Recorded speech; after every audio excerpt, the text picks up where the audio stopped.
So, sakto, low tide ngayon. Oh.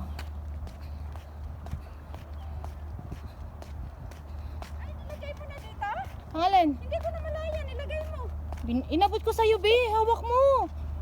Hindi ko alam na. Hawak mo. Hindi, Hindi, inabot ko sa'yo, be. Hindi ko alam. Pagkakasabi mo pa na, ano may sinabi ka na marami akong clamp. Naiwan ko naman, nakalimutan. Naramdaman na inabot. Wala, may Alzheimer's ka na, be. Wala talaga. Inabot ko sa'yo, hindi ko nilagay sa bag. Pagkaalis ko, inabot ko sa'yo. Hindi ko nga nakita na inalis mo na yun sa buhok mo eh. Pero nahawak mo, ha? Hindi ko alam. Wala ka. Oh, really? I did not. Yan mo ang lawak ng ano, Sinunog nila yung ano. yung grass. Sinunog nila yung daga, yung dahon. Hindi, baka lagyan din nila yan. Siguro pag pa-winter. Kasi dati may mga grass dito eh. Ay, nilagyan nila ng ano sa taga.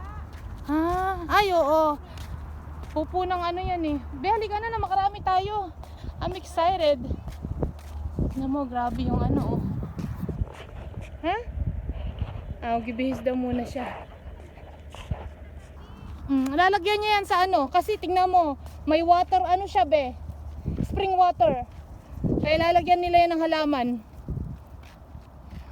So, ayan. Ang lawak oh.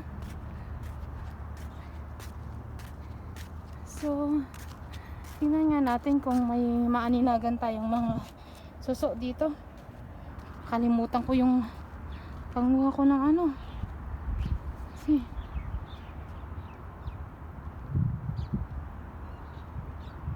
Diyan.